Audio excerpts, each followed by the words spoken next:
Hello and welcome, my name is Alex and my differentials failed. I took a -4 hit, I got 70 points, which means that the red arrow is very small, but this looked like a very good game week, and some decisions, captaincy decision was spot on in my opinion, but some decisions were pretty fraudulent. In particular, I was so close to getting Ekitike plus one of the Tavernier or Ryan, and I would have probably gone for Tavernier since he's a penalty taker, so it would have yielded me like 22 more points, so an incredible swing. And I just decided to go really differential for Raul Jimenez, who is on penalties. They had chances, they won their game convincingly, not as convincingly as Liverpool though. And now I'm in a predicament where a lot of flags are standing in the way. Like you see, all of my bench is flagged, and this is where I will need to field the proper 11.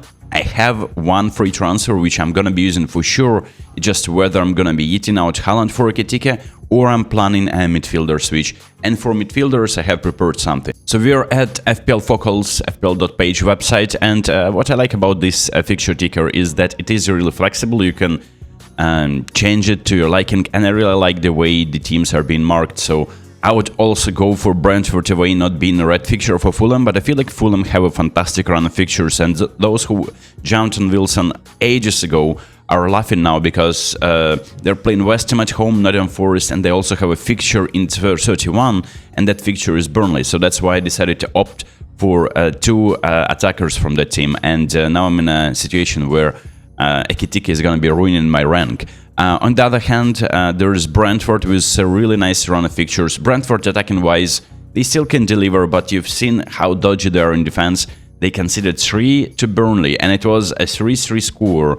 Like they lost that 3 goals lead and only managed to regain it with a late winner. A very dramatic game. Damsgaard was the star of that game week. I think he scored like 18 points or something. And of course, Dan got returned, and Kevin Schade. So all of the differentials, all the midfielders it could have gone for in that team have returned at least one assist or a goal. And now I'm looking at the fixtures, and I feel like Brentford is the team that you can also target. And guess what?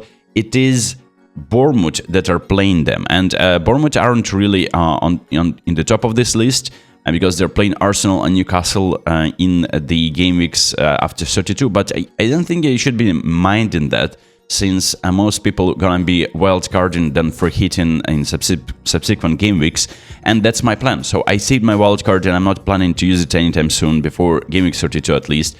And this is the fixture, right? Brentford at home, it's marked as grey.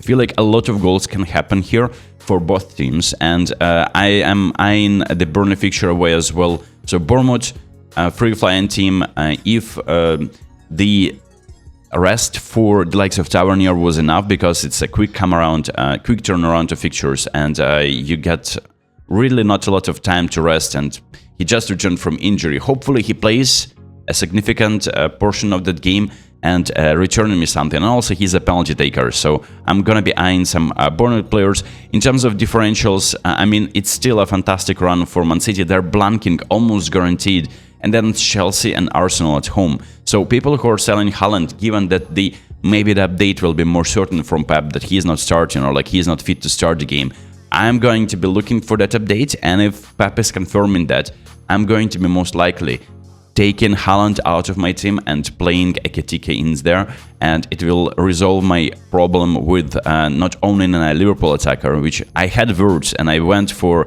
a crazy -4 hit situation where I expected Words to be returning earlier because we didn't know the extent of the injury, and that was a big mistake on my part. Leeds are playing Sunderland, Crystal Palace, who are, it feels like they just lost motivation, and there is Brentford. So these 3 fixtures, if you get Dominic Calvert-Lewin, would be massive differential.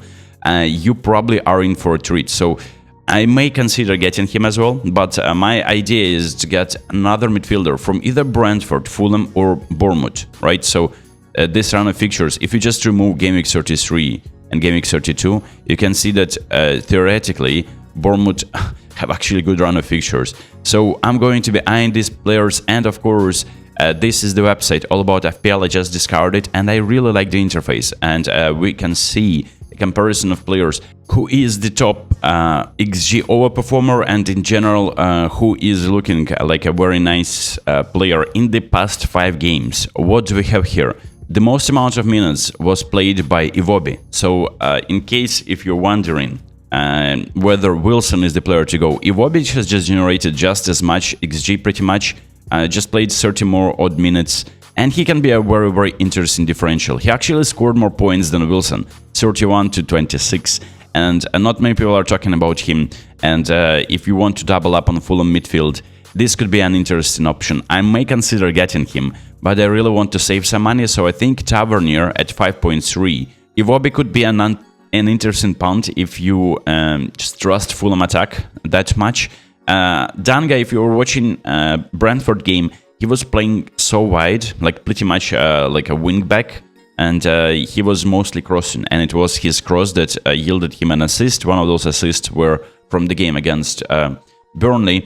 He generated 1.96 XG. He is the highest XG earner for the last 5 fixtures. And why I'm picking 5 fixtures as yeah, it just Tavernier didn't play like 5 games, but I'm just picking it just to see as a sample what kind of form do these players have, and in terms of formations that work, that mostly these players will be employed in that type of setup where they're not going to be delivering much. So for Dango, I think I'm going to be skipping Dango pick.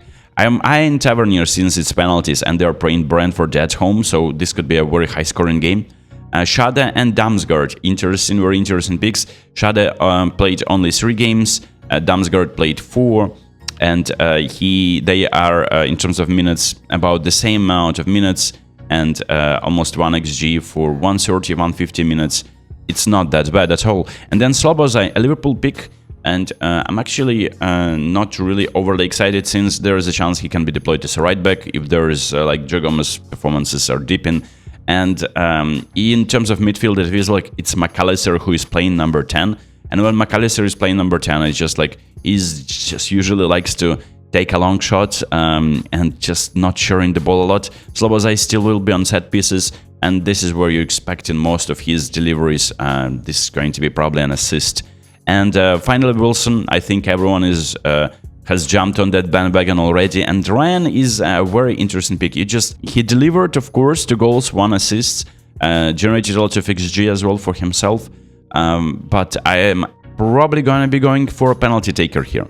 So then this is how the team will look like. Ryan goal, and there is rumors that he may miss this game just because he's expecting a child to be born. So he's used this type of situation when previously players were taking a leave, and that's exactly what happened with Kelleher the other week.